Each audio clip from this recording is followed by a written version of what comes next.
Hello everyone and welcome to Career Round. आज मैं आपके सामने एक नई इंटरव्यू वीडियो के साथ आई हूँ which is about banking terminologies. जिसने पहले भी IBPS CFO का इंटरव्यू दिया होगा उन्हें पता होगा कि अक्सर करके बैंकिंग टर्मिनोलॉजीज आपसे पूछ लिए जाते हैं और हमें ये ऐसे टर्म्स होते हैं जिनका मतलब तो हमें पता होता है, बट जब हम एक्सप्लेन करने की बारी आती है तो उसको सही से नहीं एक्सप्लेन कर पाते हैं and that is where you lag, but for that I am here. तो मैं आप आज मेजर टर्मिनोलॉजीज कवर करने वाली हूँ और इसके रिगार्डिंग जो भी टर्मिनोलॉजीज थोड़ी बहुत रह जाएंगी बिकॉज सारी मैं एक्सप्लेन करके यहाँ पे कवर नहीं कर सकती हूँ, वीडियो बहुत ज़्यादा लंबा हो जाएगा। तो उसके लिए टेलीग्राम चैनल है, आप डिस्क्रिप्शन में जाकर उसको लिंक आपको मिल जाएगा और आप वहाँ से उसको ज्वाइन कर सकते हैं। वहाँ पे आपको PDF मिल जाएगी, प्लस इससे पहले मैंने और भी PDF शेयर की हैं IBPS CFO के इंटरव्यू के लिए, वो भी आपको उस चैनल पर मिल जाएंगी। एंड सेकेंडली, रही आपके फ्री मॉक इंटरव्यूज़ की बात, तो वो मैं बहुत जल्दी उसका मॉक इंटरव्यू का जो लिंक होगा, रजिस्ट्रेशन लिंक होगा, वो मैं बहुत जल्दी डाल दूँगी अपने टेलीग्राम चैनल पे। तो आप उसको अपने फ्लेक्सिबिलिटी के अकॉर्डिंग शेड्यूल कर सकते हैं, क्योंकि मॉक इंटरव्यूज़ भी बहुत जल्दी स्टार्ट हो जाएंगे। बट मैं चाह रही थी एक बार आपका पूरा सिलेबस कंप्लीट हो जाए AFO इंटरव्यू का, उसके बाद ही मैं मॉक इंटरव्यू स्टार्ट करूँ ताकि सब लोग प्रिपेयर्ड हों मॉक इंटरव्यू देने के लिए, राइट। तो अब स्टार्ट करते हैं कुछ ऐसी बैंकिंग टर्मिनोलॉजीज जो आपसे पूछ लिए जा सकते हैं and that are really important. तो आपसे पूछा जा सकता है कि शेड्यूल्ड बैंक्स क्या होते हैं। तो शेड्यूल्ड बैंक्स वो बैंक्स होते हैं जो कि RBI एक्ट 1934 के सेकेंड शेड्यूल में मैंशनड होते हैं। अब एक चीज़ आपको याद रखनी है कि RBI एक्ट 1934 में आया था, क्योंकि अगर वो आपसे ये चीज़ पूछेंगे तो उनका काउंटर क्वेश्चन ये हो सकता है कि आपने मेंशन किया सेकेंड शेड्यूल ऑफ RBI, तो RBI एक्ट कब आया था, राइट। और राइट, सेविंग्स अकाउंट और करंट अकाउंट, कई बार आपसे इंडिविजुअल डेफिनेशन पूछ लेते हैं और कई बार आपसे डिफरेंस पूछ लेते हैं कि सेविंग्स बैंक और करंट अकाउंट में क्या डिफरेंस है। सॉरी, सेविंग्स अकाउंट और करंट अकाउंट में क्या डिफरेंस है। तो सेविंग्स अकाउंट में आपको एक बेसिक इंटरेस्ट रेट मिलता है, but current account non interest bearing होता है। एंड सेकेंडली, सेविंग्स अकाउंट में एक जो नंबर ऑफ विड्रॉवल्स होते हैं वो रिस्ट्रिक्टेड होते हैं कि आप महीने में इतने विड्रॉल्स कर सकते हैं या इतने अमाउंट के विड्रॉल कर सकते हैं। बट करंट अकाउंट में हाई ट्रांजैक्शंस, हाई अमाउंट के ट्रांजैक्शंस हो सकते हैं और हाई नंबर ऑफ ट्रांजैक्शंस भी आप उसमें कर सकते हैं। And current account is mainly for businesses और savings account is mainly for individuals. Alright, moving to the next one, what is collateral. Collateral वो चीज़ होती है जिसके रिगार्ड में आपको बैंक लोन देता है, ऑलराइट, और उसके पास राइट होता है कि अगर आप लोन रीपे नहीं करते हैं तो उस चीज़ में वो उस कोलेट्रल को ऑफर करके या सेल आउट करके आपका जो लोन अमाउंट था उसको वो रिकवर कर सकता है। Next comes secured loan. Secured loan वो लोन होते हैं जिनको आप कोलेट्रल या कोई सिक्योरिटी देके आप जो लोन लेते हो वो सिक्योर्ड लोन होते हैं। और अनसिक्योर्ड लोन वो लोन होते हैं जिसमें आप कोई गारंटी नहीं देते हो, सिर्फ वो बोरोवर्स की क्रेडिट वर्दीनेस पर या फिर उसकी जो पिछली रिपेमेंट हिस्ट्रीज हैं उनको देखकर जो लोन ऑफर किया जाता है, that is unsecured loan. All right, moving on to the next, what are assets and liabilities. ये टर्म आपने अक्सर यूज़ करते हुए देखा होगा, या तो बैंक्स में या तो हम नॉर्मल डेली लाइफ में भी एसेट्स और लायबिलिटीज़ यूज़ करते हैं। एसेट्स वो चीज़ होती है बैंक के टर्म्स में, अगर मैं बोलूँ तो वो चीज़ जो बैंक के पास एक as an source of income के तौर पे है, या फिर बैंक के पास एक ऐसी चीज़ है जिसकी कोई वैल्यू है, जिसकी वो वैल्यू होल्ड करता है, which can come in the form of government securities, loans जो भी वो कस्टमर को एडवांसेस ऑफर करता है, कैश होता है, बैलेंसेस हैं जो उसके पास RBI के, तो वो सारी चीज़ें उसके एसेट्स में आती हैं। और वहीं लाइबिलिटीज़ में डेब्ट्स, कई बार क्या होता है बैंक RBI से लोन लेता है या फिर कोई फाइनेंशियल एंटिटीज़ से वो लोन लेता है, दैट कम्स इन लाइबिलिटीज़। तो लेमैन लैंग्वेज में एसेट्स वो चीज़ जिसकी वैल्यू हो और वो बैंक होल्ड करता हो, एंड लाइबिलिटीज़ वो जो बैंक ने कहीं बाहर से लिया हो एज इन डेप्ट के फॉर्म में या फिर कर्जे के फॉर्म में। Okay, next comes SARFAESI act. SARFAESI act आया था 2002 में, which is scrutinization and reconstruction of financial assets and enforcement of security interest act.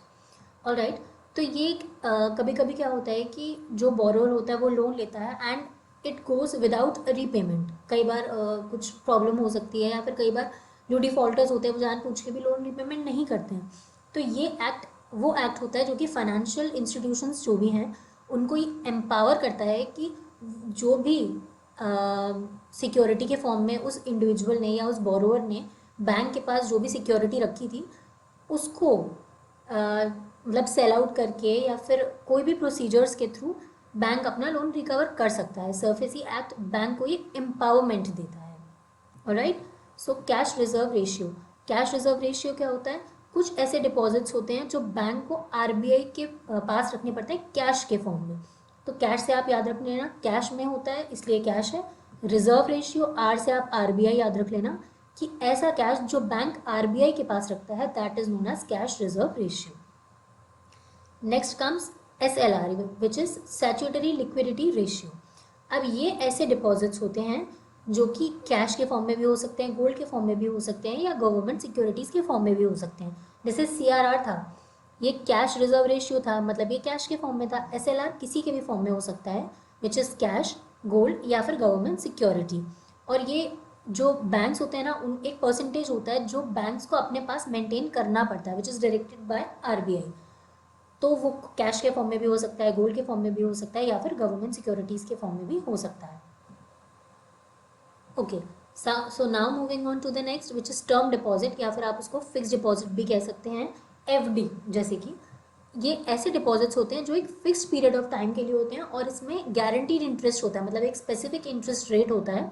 और जब आपका वो जो टर्म पीरियड है, लाइक 5 साल है, 1.5 साल है, जितने भी साल हैं, उसके बाद जो आपको अमाउंट मिलेगा, वो जितना इंटरेस्ट बताया गया है, उसी इंटरेस्ट के बाद जो फाइनल अमाउंट मिलेगा वो फिक्स्ड होगा, फिक्स पीरियड होगा, और एक इंटरेस्ट गारंटीड होगा उसमें। इसलिए ज़्यादातर लोग अपना जो भी सरप्लस मनी होता है वो फिक्स डिपॉजिट में ही इन्वेस्ट करना पसंद करते हैं, बिकॉज ये एक फिक्स पीरियड ऑफ टाइम के लिए भी होता है और इंटरेस्ट पता होता है कि इंटरेस्ट तो मिलेगा ही मिलेगा। Recurring deposit, which is RD, ये एक मंथली डिपॉजिट स्कीम होती है, ये एक fix duration of fix interest के लिए होती है। लेकिन जो टर्म डिपॉजिट होता है, विच इज़ FD, उसमें क्या होता है, आप मंथली डिपॉजिट करो या साल में डिपॉजिट करो, आपकी एक लिमिट हो जाती है कि आपको साल में इतना आप डिपॉजिट कर सकते हो। बट रिकरिंग डिपॉजिट में क्या होता है, मंथली बेसिस पे वही आप जो डिपॉजिट करोगे वो मंथली बेसिस पे होगा। Next is overdraft facility. Overdraft जैसे कि आपने सुना होगा कि अकाउंट बैलेंस के इतने तक ओवरड्राफ्ट फैसिलिटी मिलती है, तो उसका मतलब ये होता है कि ये एक ऐसी फैसिलिटी है जो कस्टमर्स को अलाउ करती है कि वो विड्रॉ कर सके अपना अमाउंट इतना ज़्यादा अकाउंट बैलेंस है। ये भी फिक्स होता है, जैसे कि फॉर एग्जांपल आपका अकाउंट बैलेंस जो है वो X है, तो आपको उस पर 10,000 की अगर ओवरड्राफ्ट फैसिलिटी मिलती है, तो आप ये X अमाउंट जो है आपका, उसके ऊपर 10,000 तक विड्रॉ कर सकते हैं, which is known as overdraft facility. अब होता है कैश क्रेडिट। ये एक वर्किंग कैपिटल लोन होता है, शॉर्ट टर्म का होता है। कैश क्रेडिट आप C से याद रख लेना, C और S ऑलमोस्ट सिमिलर दिखते हैं, राइट? तो C से आप याद रख लेना कि ये शॉर्ट टर्म का होता है, क्योंकि अक्सर करके इसकी डेफिनेशन इतना नहीं पूछते हैं, बट ये पूछ लेते हैं कि जो कैश क्रेडिट होता है वो शॉर्ट टर्म होता है या फिर लॉन्ग टर्म होता है। और ये वर्किंग कैपिटल लोन होता है, ये बिजनेसमैन को ही दिया जाता है। Alright, so what is mortgage? Mortgage means जो ट्रांसफर ऑफ इंटरेस्ट होता है इमूवेबल प्रॉपर्टी पे, जो भी आपका कोलेटरल आप रखते हो, उसको मॉर्गेज कहा जाता है। Next is very very important, मैं कलर चेंज कर देती हूँ। Next is very very important, which is KYC। पहली बात तो KYC का फुल फॉर्म, जो कि बहुत बच्चों को इंटरव्यू में नहीं पता होता, which is know your customer. Alright, और KYC क्यों की जाती है, इस चीज़ में 2 क्वेश्चंस आपको आ सकते हैं। पहली, व्हाट इज़ KYC, और why KYC is done. So KYC क्या होती है? KYC एक वेरिफिकेशन प्रोसेस होता है, जिसमें जो इंडिविजुअल होता है उसकी आइडेंटिटी या उसका एड्रेस प्रूफ और इन सब का चीज़ों का वेरिफिकेशन होता है। It's basically verification process of a customer. और ये क्यों की जाती है? ये जानने के लिए की जाती है कि जो भी कस्टमर ने अपने डेटा दिया है या जो भी कस्टमर ने अपने डॉक्यूमेंट्स दिए हैं, that documents are valid, they are original और नॉट। तो इन सब चीज़ों के लिए KYC की जाती है। ये 2 क्वेश्चन बेसिकली पूछे जाते हैं, बट ये आपको इतना एक्सप्लेन करने की ज़रूरत नहीं है। आप बस ये बता सकते हो कि KYC वेरिफिकेशन प्रोसेस होती है जो भी किसी भी इंडिविजुअल के लिए उसका आइडेंटिटी या फिर एड्रेस प्रूफ देने के लिए काम आती है, ताकि फाइनेंशियल फ्रॉड से बचाया जा सके। Alright, so what is repo rate? ये भी बहुत ज़्यादा इंपॉर्टेंट है। रेपो रेट ये वो रेट होता है जिस रेट पे RBI बैंक को पैसा देता है। रेपो रेट और रिवर्स रेपो रेट में बहुत कंफ्यूजन होती है, तो याद रखना, रेट जिसमें RBI बैंक से पैसा लेता है वो रिवर्स हो गया, और जिसमें RBI बैंक को देता है वो हो गया आपका repo rate. Okay, now bank rate ये एक लॉन्ग टर्म लोन होता है, जो मतलब लॉन्ग टर्म रेट होता है जिसमें RBI बैंक्स को पैसा देता है विदाउट कोलेटरल। बैंक रेट, पहली बात तो आप बैंक रेट में 2 चीज़ें याद रखना कि ये लॉन्ग टर्म के लिए होता है और ये विदाउट कोलेटरल होता है।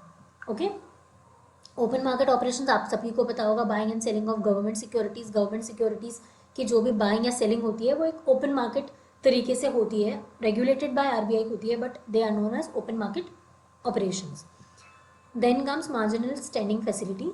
जो ओवरनाइट बोरोइंग फैसिलिटी होती है आरबीआई की, उसको कहते हैं मार्जिनल स्टैंडिंग। आप मार्जिन से याद रख लो कि मार्जिन का मतलब थोड़ा, तो थोड़ा का कितना थोड़ा होगा, ओवरनाइट, मतलब रात भर के लिए जो भी आप बैंक्स मतलब आरबीआई से पैसा ले सकते हैं on overnight basis, that are known as marginal standing facility.